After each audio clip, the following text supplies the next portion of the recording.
Hello friends, welcome to हल्का बस्ता। मैं हूं राहुल और इस वीडियो में मैं आपके लिए लाया हूं एक सिंपल सी ट्रिक जिसकी हेल्प से आप मेमोराइज कर पाएंगे schedules of Indian constitution. But उससे पहले हम जानेंगे क्या होते हैं ये शेड्यूल्स, और उसके बाद इस वीडियो के एंड में हम डिस्कस करेंगे इस टॉपिक से रिलेटेड कुछ MCQs। Friends, it's my guarantee कि फ्यूचर एग्जाम में अगर इस टॉपिक से कोई भी क्वेश्चन आया तो आपसे गलत नहीं होगा। बट उसके लिए आपको क्या करना होगा, you have to watch the video till the end very carefully. तो आइए शुरू करते हैं।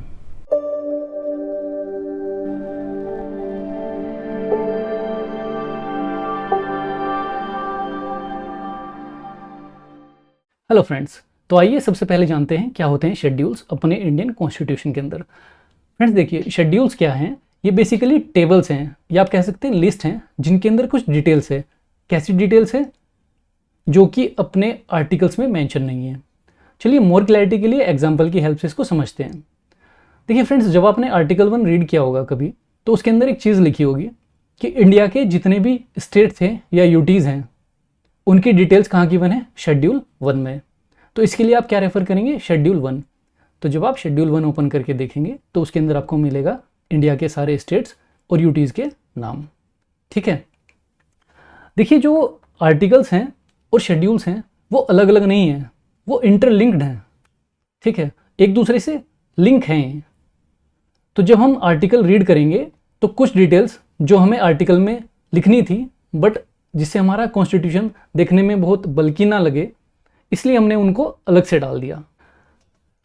फ्रेंड्स देखिए, जैसे ये बुक है, इसको लिखने का कोई फॉर्मेट होता है ना। स्टार्टिंग में हमारा इंडेक्स आएगा, उसके बाद हमारे चैप्टर्स आएंगे, उसके बाद अगर राइटर को लगेगा कुछ एडिशनल इन्फॉर्मेशन देनी है तो वो एंड में देगा। तो ऐसे ही हमारा कॉन्स्टिट्यूशन भी बहुत ज़्यादा बल्कि ना लगे देखने में, ठीक है, और रीडेबल हो। तो इसलिए जो कॉन्स्टिट्यूशन फ्रेमर्स थे उन्होंने क्या काम किया, उन्होंने स्टार्टिंग में प्रीएम्बल को रखा, उसके बाद आर्टिकल्स को रखा जो कि अलग अलग पार्ट्स में डिवाइडेड है, टोटल 22 पार्ट्स में डिवाइडेड है। उसके बाद उन्होंने एंड में डाले शेड्यूल्स। आई होप आपको ये चीज़ क्लियर हुई होगी।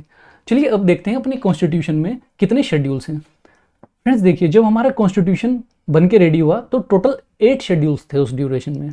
ठीक है, उसके बाद कुछ अमेंडमेंट्स हुई, अमेंडमेंट्स के थ्रू हमने 4 और ऐड कर दिए। तो अब टोटल बात करें तो 12 शेड्यूल्स हैं अपने कॉन्स्टिट्यूशन में फ़िलहाल।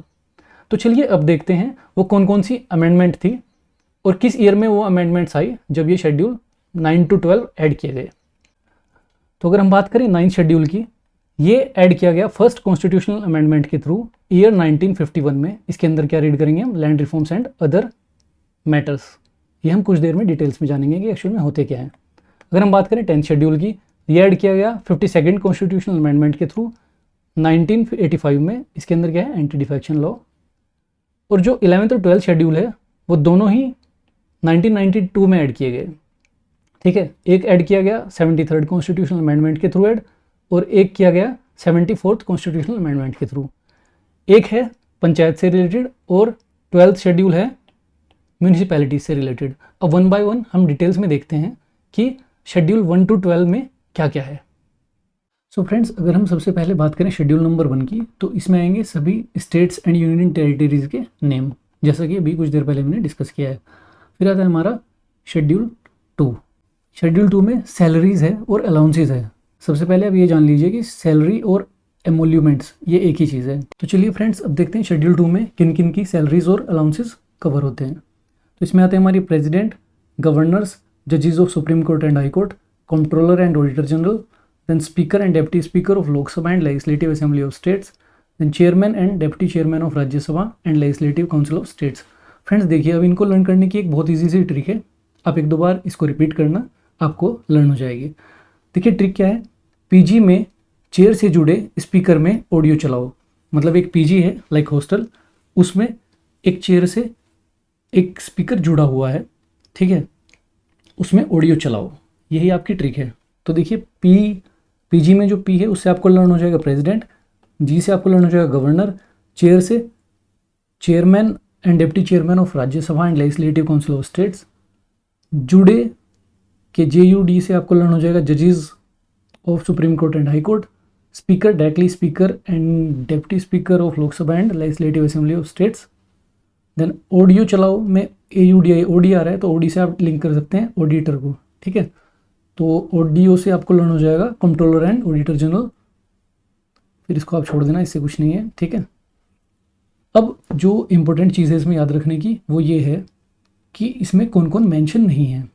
देखिए इसमें प्रेसिडेंट, गवर्नर ये सब तो दिए हैं, लेकिन इसमें MP की सैलरी क्या होगी, MLA की सैलरी क्या होगी, यूनियन एंड स्टेट मिनिस्टर्स की क्या होगी, इलेक्शन कमिश्नर और UPSC मेंबर्स, इन सब की सैलरीज एंड अलाउंसेस के बारे में कुछ नहीं दिया है, ठीक है। अब आते हैं हम शेड्यूल 3 में। इसमें क्या है, ओथ्स एंड अफर्मेशन। देखिए जब भी कोई PM CM या कुछ भी बनता है ना, वो एक शपथ लेता है, तो वो सारी कहाँ पे गिवन है, शेड्यूल नंबर 3 में। देखिए अगर हम बात करें शेड्यूल 3 में किस किस की ओथ्स कवर होती हैं, तो सबसे पहले आता है MP और MP कंटेस्टेंट्स, फिर MLA एंड MLC, ठीक है, और MLA कंटेस्टेंट भी, फिर minister for union and state, जजेस of Supreme Court and High Court, उसके बाद आता है CAG। इसको लर्न करने की एक ट्रिक देखते हैं जल्दी से। देखिए जजेस ऑडिट करेंगे, आपको ये ट्रिक लर्न करनी है एज इट इज़, ठीक है। जजेस ऑडिट करेंगे MP, MLA, MLC और सभी मिनिस्टर्स का, ठीक है। आप 2-3 बार इसको रिपीट करना, ये आपको याद हो जाएगी, ठीक है। जजेस ऑडिट करेंगे MP, MLA, MLC और सभी मिनिस्टर्स का। तो इसमें जो जजेस है इससे आपको लर्न हो जाएगा जजेस of Supreme Court and High court. Audit से एज इट इज़ आपको लर्न हो जाएगा controller and auditor general. MP से MP and MP contestant, MLA, MLA and MLA contestant और MLC, ठीक है। मिनिस्टर से ministers for union and state. अब देखिए शेड्यूल 3 में कौन कौन कवर नहीं होते हैं। अभी जो शेड्यूल 2 में आपने पढ़े हैं ना, जैसे president, vice president, speaker and deputy speaker of Lok Sabha and state legislative assembly, chairman and deputy chairman of Rajya Sabha and legislative council, इनके अलावा इलेक्शन कमीशन, UPSC और SPSC, ये सभी वो हैं जो शेड्यूल 3 में जिनकी ओथ्स गिवन नहीं है, ठीक है। अगर हम बात करें प्रेसिडेंट की, आर्टिकल 60 में ही प्रेसिडेंट की ओथ है, वो अलग से शेड्यूल 3 में नहीं दी गई है। अब देखते हैं शेड्यूल नंबर 4, इसमें क्या आता है। देखिए आपको एक चीज़ तो पता होगी कि जो हमारी राज्यसभा है उसका इनडायरेक्ट इलेक्शन होता है, ठीक है। तो होता कैसे, मतलब सीट्स कैसे एलोकेट होती हैं। देखिए जिस स्टेट की जितनी ज़्यादा पॉपुलेशन, वहाँ से राज्यसभा की उतनी ज़्यादा सीट्स। तो ये चीज़ मतलब पॉपुलेशन के डायरेक्टली प्रोपोर्शनल है राज्यसभा सीट्स, ओके। और ये चीज़ कहाँ पर गिवन है, देखो एक लिस्ट गिवन है शेड्यूल 4 में, जहाँ पे ऑलरेडी मेंशन है कि कहाँ से, किस स्टेट से कितनी राज्यसभा की सीट्स हैं, ठीक। उसके बाद आता है हमारा शेड्यूल 5। इसमें क्या है, हमारा administration of scheduled area and scheduled tribes. देखिए हमारे इंडिया में जितने भी शेड्यूल्ड एरियाज़ हैं और जितने भी शेड्यूल्ड ट्राइब हैं, उनको कैसे एडमिनिस्टर करना है वो हम पढ़ेंगे कहाँ पर, शेड्यूल 5 में, ठीक है। लेकिन एक चीज़ आपको जो ध्यान रखने वाली है यहाँ पर वो है कि इस शेड्यूल 5 में जो आसाम, मेघालय, त्रिपुरा और मिजोरम है, यहाँ के ट्राइबल एरियाज़ गिवन नहीं हैं, ओके, क्योंकि ये हमने अलग से दे दिए हैं शेड्यूल नंबर 6 में, ठीक है। तो ये यहाँ से कई बार क्वेश्चन आ जाता है, आपको ये 2-3 नाम दे देंगे, सपोज आसाम दे दिया, त्रिपुरा दे दिया, मिजोरम दे दिया और एक अलग से कोई नाम दे दिया आपको, ठीक है, जैसे नागालैंड दे दिया, तो आपसे पूछ लेंगे बताइए इनमें से कौन सा शेड्यूल 6 का पार्ट नहीं है, ठीक है। तो ये चीज़ आपको लर्न करनी है कि इसमें कौन कौन से शेड्यूल 6 में एरियाज़ कवर होते हैं। तो ये 4 हैं, इसको याद रखने की ट्रिक है ATM में, ठीक है। A से आपको लर्न हो जाएगा आसाम, T से त्रिपुरा, M से मिजोरम और ME से मेघालय, ओके। अब हम करते हैं शेड्यूल नंबर 7। देखिए जो शेड्यूल 7 है वो डील करता है फेडरल स्ट्रक्चर से। फेडरल स्ट्रक्चर क्या होता है, division of power between centre and state. देखिए 3 टाइप की लिस्ट होती हैं, ये आपको पता ही होगा। पहली होती है यूनियन लिस्ट, सेकंड होती है स्टेट लिस्ट और थर्ड होती है कंकरेंट लिस्ट, ओके।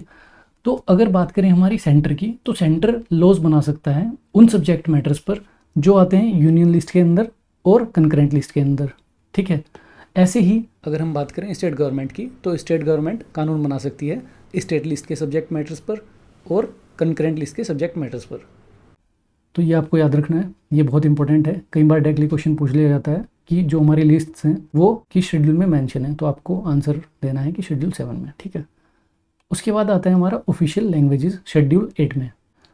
तो शेड्यूल 8 में आती है हमारी ऑफिशियल लैंग्वेजेस। अब हम जान लेते हैं कि ओरिजिनली जब हमारा कॉन्स्टिट्यूशन बन के रेडी हुआ तो ओरिजिनली 14 लैंग्वेजेस थी, बट अब अगर हम बात करें तो हमारे कॉन्स्टिट्यूशन में 22 लैंग्वेजेस हैं, ठीक है। और एक बात और आपको याद रखनी कि इसमें इंग्लिश नहीं है। देखिए नीचे एट पेज के एंड में मैंने 22 जो ऑफिशियल लैंग्वेज हैं वो दे रखी हैं। आप इसको वीडियो को आप पॉज कर सकते हैं और इसको एक बार रीड कर लेना। अब हम बात करते हैं कि जो इसमें अमेंडमेंट हुई हैं, मतलब जो ये पहले 14 थी और 22 हो गई, ठीक है, तो ये अमेंडमेंट के थ्रू हुई होंगी। तो वो कौन कौन सी अमेंडमेंट है और कब कब कौन सी किस अमेंडमेंट में कौन सी लैंग्वेज हमने ऐड की, वो एक बार देख लेते हैं। देखिए, सबसे पहले 21st कॉन्स्टिट्यूशनल अमेंडमेंट एक्ट आया 1967 में, इसमें सिंधी हमने ऐड कर दिया। उसके बाद 71st कॉन्स्टिट्यूशनल अमेंडमेंट एक्ट आया 1992 में, इसमें हमने 3 लैंग्वेज ऐड की। कौन कौन सी वो 3 लैंग्वेज? कोंकणी, मणिपुरी और नेपाली। देखो, इसको याद रखने की एक ट्रिक है, एक नहीं 2 ट्रिक है एक्चुअल में। क्या तो अल्फ़ाबेटिकल ऑर्डर में आप ऐसे याद रख लीजिए KLMN। देखिए यहाँ पर जो L है उससे लैंग्वेज याद रख लीजिए, ठीक है। फिर K से कोंकणी, M से मणिपुरी और N से नेपाली, या फिर डायरेक्टली नमक याद रख लीजिए आप NMK, ठीक है। N से नेपाली हो जाएगा, M से मणिपुरी और K से कोंकणी। उसके बाद आया 92nd कॉन्स्टिट्यूशनल अमेंडमेंट एक्ट जो आया 2003 में। तो इसमें 4 लैंग्वेजेस ऐड की गई अपने कॉन्स्टिट्यूशन में, ठीक है, मतलब शेड्यूल 8 में। कौन कौन सी वो 4 लैंग्वेजेस थी? बोडो, डोंगरी, मैथिली और सिंघवी।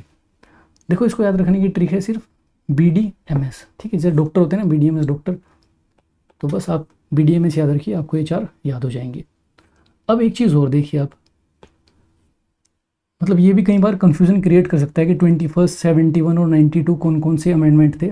तो इसको भी एक सिंपल सी एक ट्रिक है, उससे आप याद रखिए। अगर आपको 2 पता है तो तीसरी अपने आप याद हो जाएगी। देखिए, सबसे पहली जो कॉन्स्टिट्यूशनल अमेंडमेंट जो हुई थी वो 21st हुई थी, जिसमें सिंधी ऐड हुई थी। उसके बाद 71 हुई थी, जिसमें 3 लैंग्वेज ऐड हुई थी।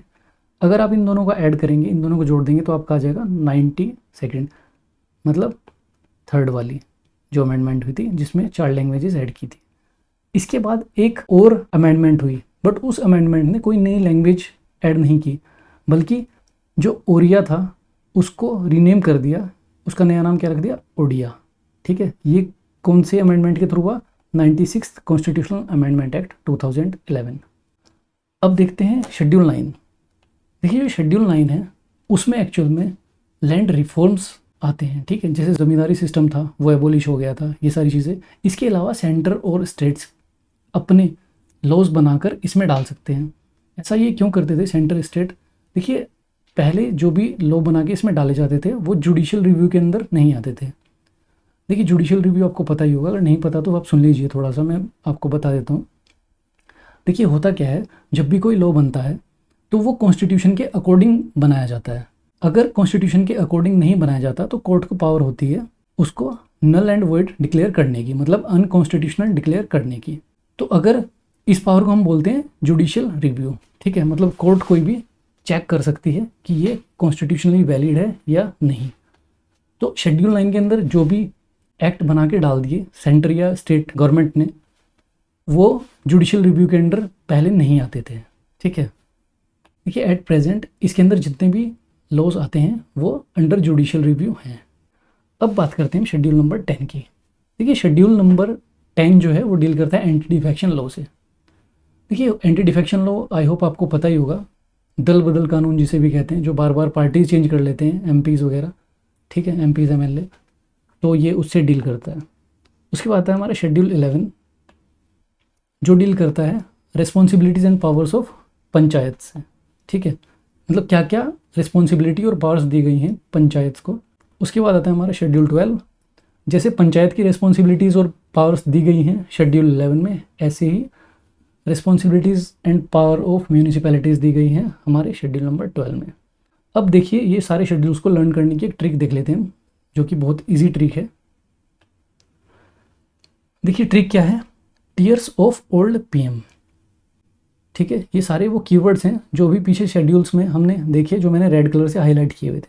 तो शेड्यूल 1 में टेरिटरीज़ के बारे में हम रीड करते हैं, तो टेरिटरीज़ का हमने T ले लिया।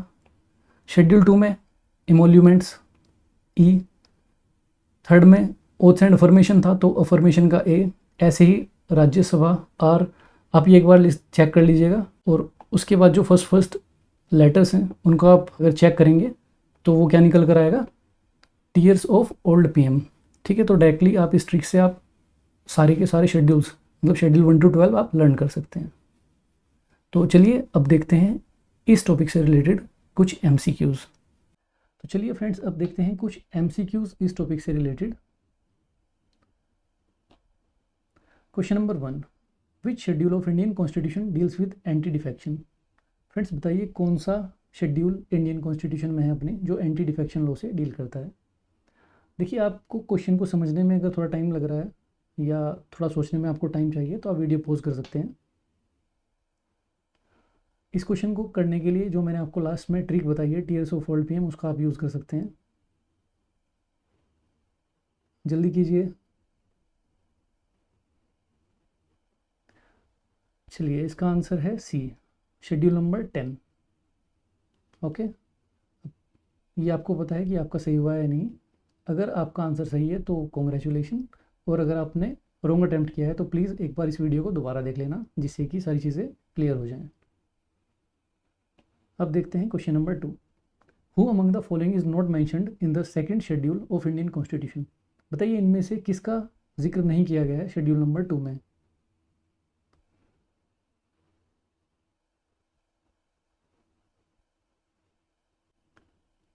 चलिए देखते हैं। बी, देखिए प्राइम मिनिस्टर का जिक्र नहीं किया है हमने, ठीक है। Question number 3, which state is not mentioned in 6th schedule. मैंने आपको 6th शेड्यूल लर्न करने की एक ट्रिक बताई थी, ATM में, इसका यूज़ कीजिए जल्दी। अच्छा यूज़ नहीं हो रहा है, हाँ आपको लग रहा होगा ना M से 2 चीज़ बताई थी, ये तीसरा M कहाँ से आ गया। यही तो क्वेश्चन है। ट्रिक भी ऐसा नहीं कि बस एक बार आपने पढ़ ली, उसमें भी थोड़ा ध्यान देना होता है। बस यही सिखाने के लिए ये क्वेश्चन डाला गया है। तो चलिए आपका टाइम होता है। Answer is a, Manipur.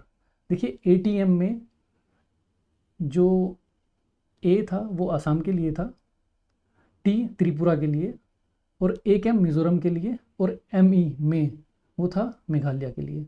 तो इसमें मणिपुर हमारा नहीं था। MCQ सेशन हम यहीं पे ख़त्म करते हैं, मिलते हैं नेक्स्ट वीडियो में।